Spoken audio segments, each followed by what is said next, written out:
5 minutes, pas plus.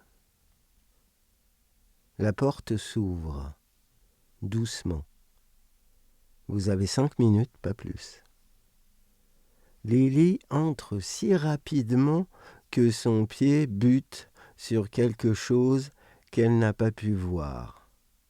La lumière de la boutique est si feutrée qu'elle reçoit un rayon persistant dans les yeux.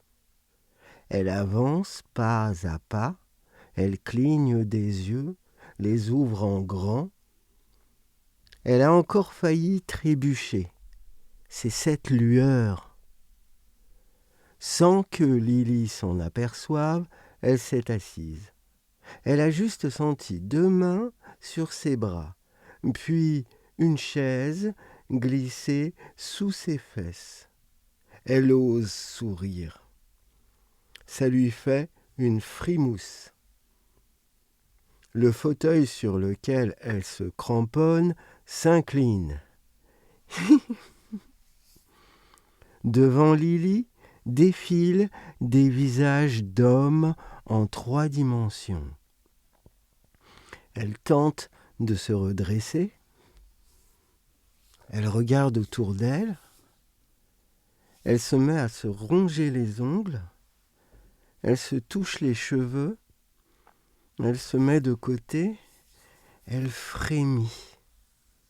Des visages sculptés, des mentons parfaits, des regards rêveurs. Leurs yeux se reflètent dans ses yeux.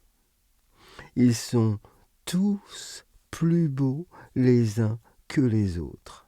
Elle croise les jambes. C'est pas vrai. Ils ont tous accepté de me rencontrer. C'est pas vrai. Un homme habillé en majordome sort de l'ombre.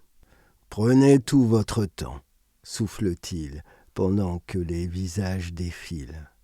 Une femme également habillée en majordome apparaît. Tous ces visages ont une histoire différente, sourit-elle. Je vous rappelle que vous ne pouvez choisir qu'une seule fois, rajoute le majordome. Bien sûr, réplique-t-elle. Bien évidemment, rajoutent les majordomes de concert. Ils se lancent dans un fou rire, les 2 majordomes se figent. Ils fixent l'horloge. Comment choisir, pense Lily.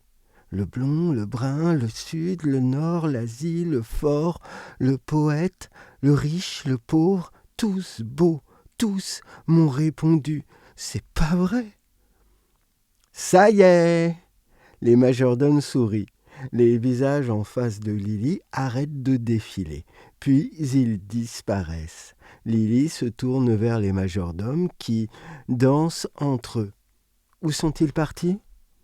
Lily descend du fauteuil. Elle s'approche de l'endroit où apparaissent les visages. J'ai pas eu le temps, voyons. Elle fixe le faisceau dans lequel une fumée se forme et se déforme.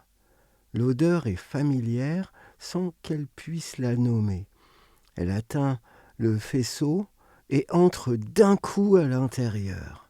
« Oh, que c'est bon !» soupire Lily. Elle étire ses bras comme après une nuit mémorable. Son visage se détend comme jamais il ne l'a été. Ses yeux brillent, sa bouche scintille. Lily brille de 1000 feux. Le faisceau entoure son corps. Elle touche la matière gluante qui l'entoure. Seul son visage demeure visible.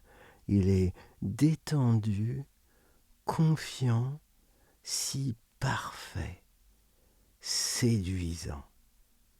Les majordomes continuent de danser. Ne pas choisir, c'est se choisir, dit la femme. Ils se choisissent toujours, rajoute l'homme. Derrière eux, la porte s'ouvre. Ils se séparent. Un homme apparaît. Il hésite. La lumière lui éblouit les yeux. Il manque de trébucher. Il s'approche d'eux. « Voyons voir ce que celui-là choisira, » dit la femme. « On ne sait jamais, » rajoute l'homme. « On ne sait jamais, » répète-t-il. Ils le tiennent chacun par un bras et avancent la chaise derrière lui. Le mouvement est quasiment instantané. L'homme sourit. Le visage de Lily apparaît. « Elle a choisi de me rencontrer ? Vous êtes sûr ? Elle aussi ?»